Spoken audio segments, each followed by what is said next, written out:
Yung balakang. Sciatica, okay. Kailan ka nakaramdam ng sobrang may manhid na sa paa? Relax na. Relax. Magma 1 month na po yun, 3. 3 to 4 ganun. Pag humihiga kayo, tinahiga nga kayo.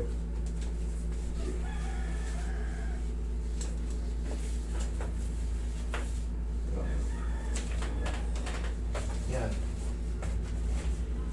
Ito po masakit. Masakit? Opo. Okay, sige, tayo kayo. Yan, huwag kayong tumayo ng ganyan. Tagilid muna kayo. Yan. Yan, malalaman nyo kagad pag ano eh, pag may sira sa balakang. Kahit nakalatag. Diba, yan sinasample ko sa inyo. Masakit ka agad. Tapos, habang tumatagal yan, Ayan na. pamanhid ng pamanhid. So, kailangan maalay niyang balakang nyo. Pag ganyan ang nararamdaman nyo, hindi uubra yung ordinaryong hilot dyan. Kung nasan man kayo, mga nanonood sa akin, baka bago ka sa akin, nanonood. Pag meron kayong ganyan nararamdaman, paalay nyo yung balakang nyo. Hindi uubra yung ano, hindi uubra yung ordinaryong haplos-haplos lang dyan. Actually, naka-ano na yan eh. Nakadalawang session yan sa ibang ano eh. Oo. Hindi po natanggap. Wala namang nangyari. Hindi nga uubra yung ordinaryo, kailangan talaga. Ano rin siya eh. Relax lang. Bone setting din siya eh. Huwag nyo na sabihin kung bone sana. setting. Tayo. Opo. Huwag nyo na sabihin kung ang pangalan kasi impet. Opo. Kaya may sa kanya, nobody's perfect. Marunong yun, kaso hindi pa ganong ano, biyasa. Tihaya. Ano yung mas masakit? Kaliwa kanan? Ito po. O sige, higa ako patagilid. Pag ganito. Ito po nga rin lang po. Nadadamay na rin to? Ngayon na lang po nakakaramdam ng Sige, konting na. hilid ka. Ganito po. Pag ganyan, sobrang sakit. Hindi lang po masakit. Ha? Masakit po. Masakit. Okay, kabila. Ayan. Masakit pa rin ako. Masakit din.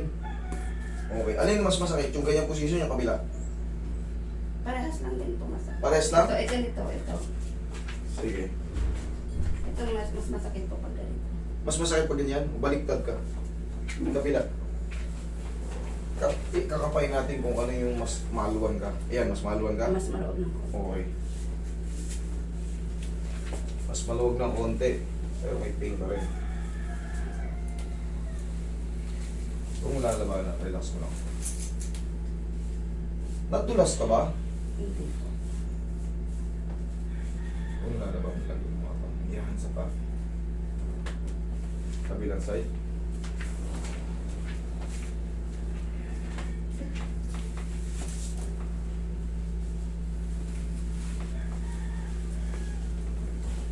Okay, tihaya ka.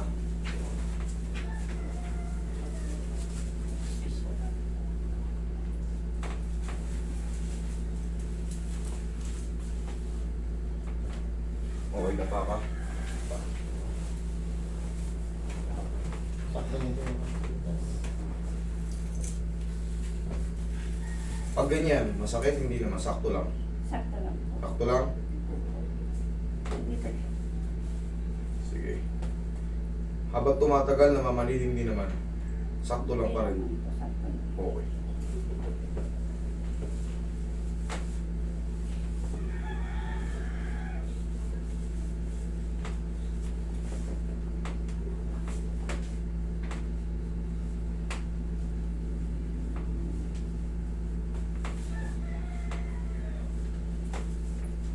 Laglag mo ng mata mo. Yan.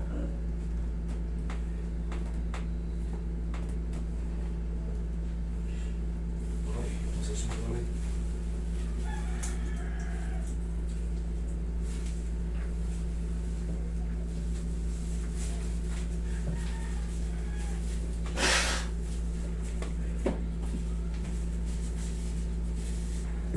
Yan, okay lang si Ma'am Sagat. Okay lang yung ganyan, Ma'am. Opo. Matapa.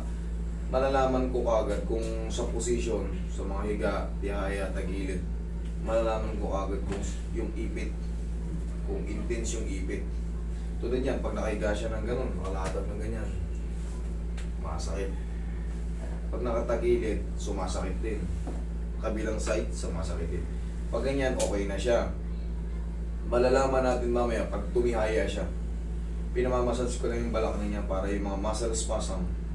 Tandaan nyo, yung mga lower back pain, pagka severe na severe, yung halos di siya makano, kahit pa paano yung massage nyo muna. Massage nyo muna, tsaka nyo i-adjust. Huwag nyo kagad i-adjust. Pag yung severe na severe, yung halos di siya makano, sakit. Para kumalma muna ng konti, para pag-adjust yung hindi niya lalabanan. Kasi pag sobrang sakit, tinitigasan niya yung katawan niya. Pero kung hindi naman siya totally severe, masakit lang talaga yung parang bearable pa, adjust tapos huli massage. Okay? Tapos sa position, pag ganyan, hindi siya nasasaktan na sa ganyan. Nakawala na yan pagkatagilid kanina. Ihaya mo. Nakawala na yung ipit kanina. Oh. Please lang ito mga saglit. Okay, relax na. Inhale. Exhale. Tanggalin mo yun na ulit.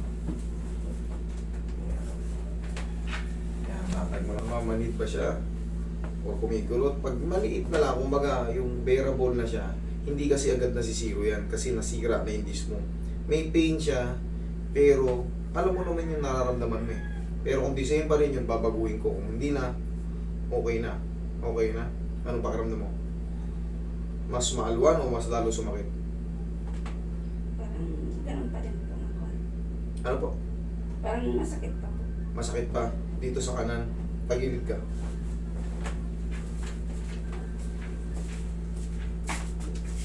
Pag ano babaguhin pa natin? Kailangan kasi, may pain siya pero yung parang ngawit na lang sa balakang. Iba kasi yung Yung ipit po, yun yung gusto ko po matanggal. yun. Yung naipit. Naipit. Tatayo po kasi ako, parang gaganon siya, hindi ako Hindi ka tayo maka-straight na kaya. Hindi ka maka-straight na maayos. Opo, tapos ano naman, head na po. Tignan natin mamaya. Okay? Ito naman, tagilid ka lang, tagilid ka lang. Dadagdagan na natin ako. Kasi pagka ganun pa rin yung pakaramdam mo, masakit pa rin. Kailangan may mabago tayo. May mabago pa tayo. Kulang pa yung ginawa ko. Lambutan mo lang, ha? Isa pa.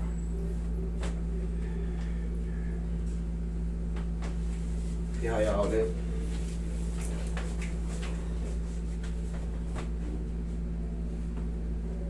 Kumikirot. Hindi. Mas okay siya. Okay. Okay? Pagtatayo, tagilid. Pagtatayo, tagilid ka muna. Yan, tukod mo yung siko mo, tukod mo yung kamay mo. Tukod mo yung siko mo. Sige, tukod mo. Yan, dyan ka kukuha ng puyasa. Kasi sira ang balakang natin. Tandaan nyo. Sige. Huwag mong itukod yung kamay mo. Huwag mong itukod yan. Sumasakit? Hindi naman. Ano? Meron pa rin, pero ano? Sakto lang or lalong sumasakit habang nakaupo? Sakto. Sakto lang. Tayo. Sige.